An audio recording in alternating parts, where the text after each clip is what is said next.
Bahkan di dalam bahasa Indonesia sendiri kalau kalian ketik dia tetap dalam bahasa Indonesia, tetap silo disebut tersebutnya gitu. Cobalah klik di sini. Penyebutan silo tetap silo gitu. Ini bahasa Indonesia, silo bahasa Indonesia. Silo adalah struktur yang digunakan untuk menyimpan bahan curah atau itulah bahan bahan mentah ya gitu. Silo umumnya digunakan di bidang pertanian sebagai penyimpanan biji-biji hasil pertanian dan pakan ternak ya. Gitu. Ada juga yang simpan batu bara, semen. Makanya saya ingatnya itu semen. Kalau di game biasanya kita simpan sesuatu di silo itu untuk kita olah lagi. Misalnya kayak bahan-bahan batu bara, tambang gitu, emas gitu. Jadi makanya saya bilang silo itu tetap silo. Nah, clear? Clear Mbak Eva?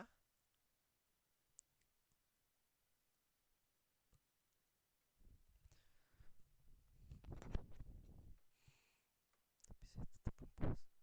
Nih kalau tetap pakai silo. Iya, iya, iya, iya. Karena mungkin Mbak Evanya baru baru pertama sekali ya dengar silo ya, kata-kata silo ya. Baru sekali pertama ya.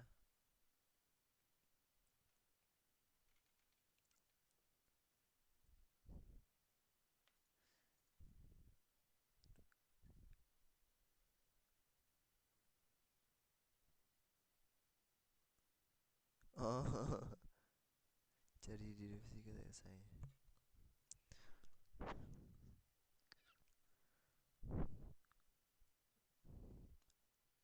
Tes, tes. Ya, oke. Eh, Gimana ya supaya kalian lebih paham ya? Udah baca Wikipedianya yang silo itu. Baca dulu deh supaya paham yang Wikipedia bahasa Indonesia yang saya kasih tadi itu dibaca dulu. Kalau udah dibaca semuanya jangan ada yang sisa. Itu insya Allah kalian paham. Kalaupun nggak paham, cobalah main game dulu. Kok saya suruh mainin game? Susah juga. Ya udah, itu istilah yang dipakai dalam bahasa Indonesia kan kita menyebutnya adaptasi. Sorry. Adoption, mengambil.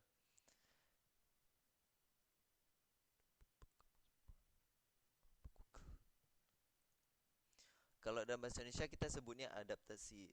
Adaptasi atau adoption. Kita sebut dalam bahasa Inggrisnya itu adoption. Jadi bahasa Indonesia mengambil beberapa kata dari bahasa asing. Eh, Kenapa? Yo wis pakai siluai. Udah tuh. Nanti kalau misalnya, oh iya boleh. Oke, lanjut ya, lanjut ya. Kemana udah tadi? Sini ya. So, kita kan beberapa homeworknya saya sudah baca dan saya baca sepintas dan bagian mana yang paling krusial sekali saya ambil note-nya tapi nggak banyak, ini aja ada 4 dan yang lain belum sempat saya baca, mohon maaf. Insyaallah nanti saya review lagi. Mudah-mudahan apa namanya ada beberapa translate yang telah kalian kerjakan itu bisa saya diskusikan.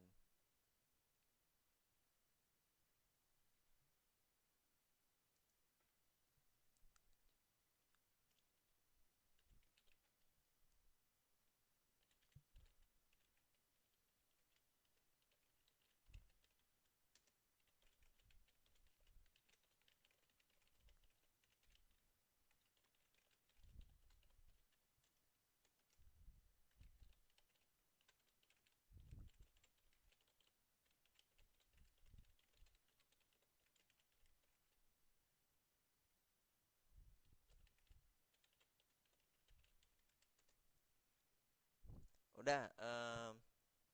Ini ada bahasa Indonesianya. Oke, nomor satu. Menurut Profesor bla bla bla. Ini gimana bahasa Inggrisnya? Kemudian pemahaman yang minim terhadap pajak. Kemudian sementara itu pemahaman pajak dari perspektif hukum menurut bla bla bla. Wajib membayar pajak menurut undang-undang. Titik. Bisa nggak kalian terjemahkan lagi sekarang gitu? Ini empat nih, empat kalimat aja. Jadi ini sebagai assignment kalian saat ini. Ayo dikerjakan dulu. eh Diterjemahkan gimana gitu. Saya kasih waktu eh, berapa? 3 menit. Ya, oke. 2 menit boleh. According Prof. According Prof. According Prof. Bla bla bla. Mhm, mhm. According to Prof Dewi Amin. Boleh. Oke. Nomor satu udah. According to Prof bla bla bla, yang Mbak Christine bilang according Prof. Hmm,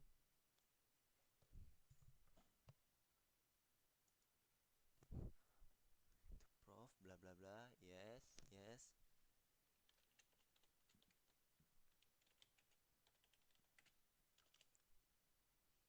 Kalau menurut saya gimana artiinnya? Menurut saya.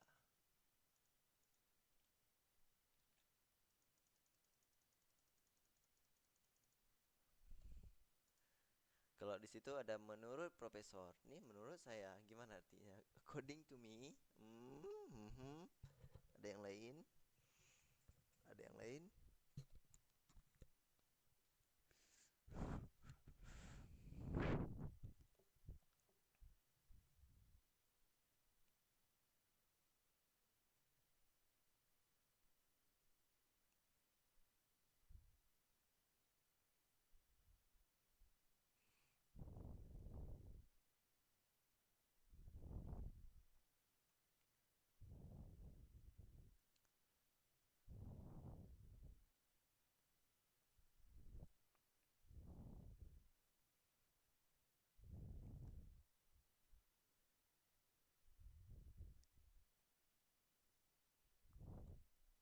I think boleh.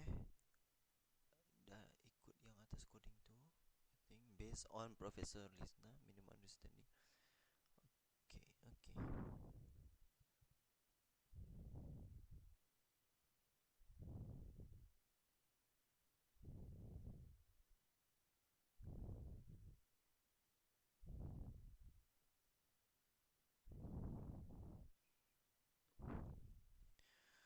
Oke, lebih formal kayak ini kalimat berikutnya ya.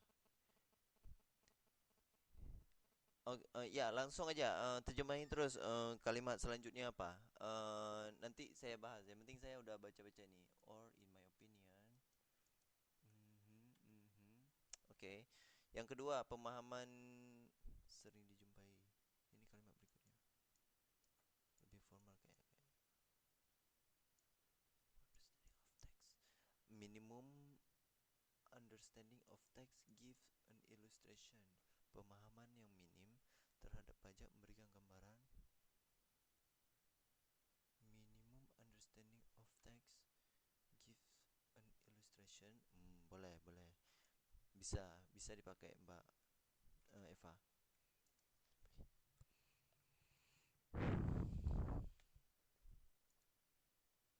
Ada lagi yang nomor dua gimana? Mau diartiin nomor dua? Nomor satu nanti saya bahas. Pokoknya ini semuanya akan saya bahas di slide selanjutnya gitu.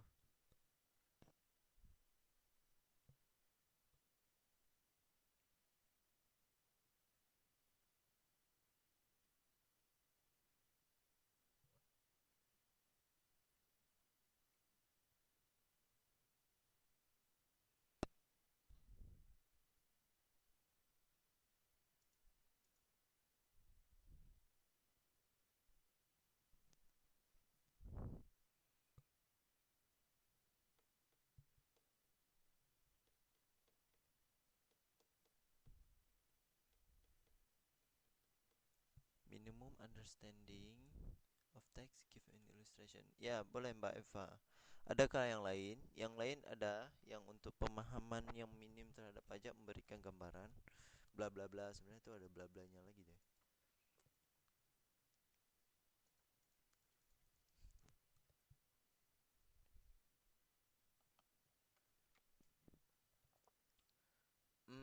Oke, sama dengan Mbak Eva tadi, ya.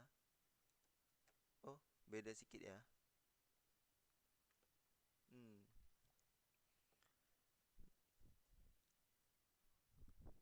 oke. Lanjut lagi. Terus, sementara itu pemahaman pajak dari perspektif hukum, menurut Dr. Emi, bla bla bla, penggunaan of ya. Oke, kita bahas nanti. Eh, Coba diterjemahkan dulu. Raw translation. Raw translation. Diterjemahkan aja dulu. Saya nggak bilang langsung salah atau benar ya. Kita bahas ke depan nanti. Dan saya akan kasih tahu yang gimana oke-nya. Tapi saya nggak bilang salah gitu ya. Oke, go ahead. Nomor 3, sementara itu, pemahaman pajak dari perspektif hukum menurut Dr. Emi, bla bla bla bla.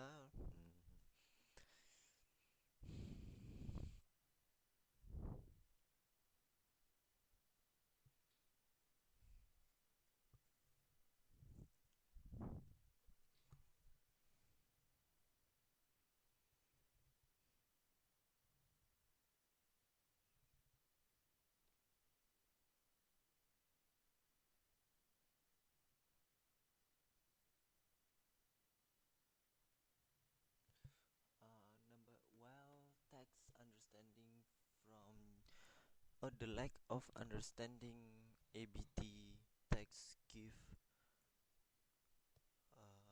a describing. Okay, while tax understanding from legal perspective, comma, according to Dr. Emi.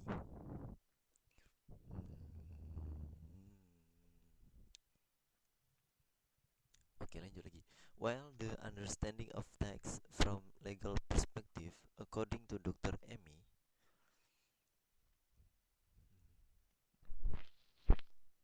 Hmm, hmm.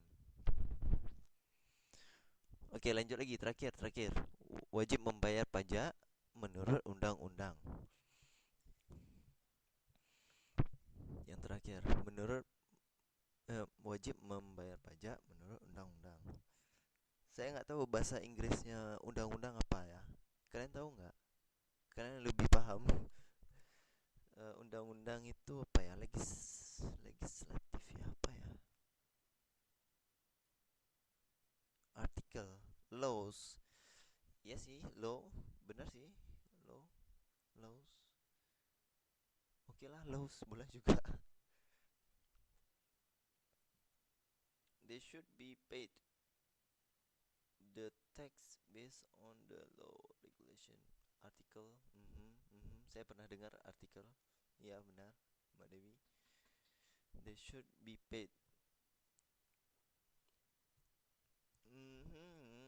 Bisa.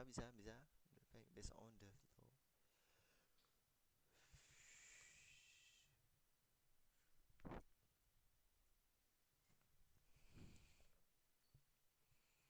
Bisa. Oke, right. Undang-undang itu apa bukan regulation ya? The taxpayer based on the law. Saya kurang tahu, tapi yang jelas undang-undang itu kan memuat tentang apa namanya semua peraturan ya. Bisa jadi dia padanan kata-kata dari law sendiri itu seperti regulation, kemudian rule, ya itu juga bisa dipakai. Tapi saya kurang paham itu anak di fakultas hukum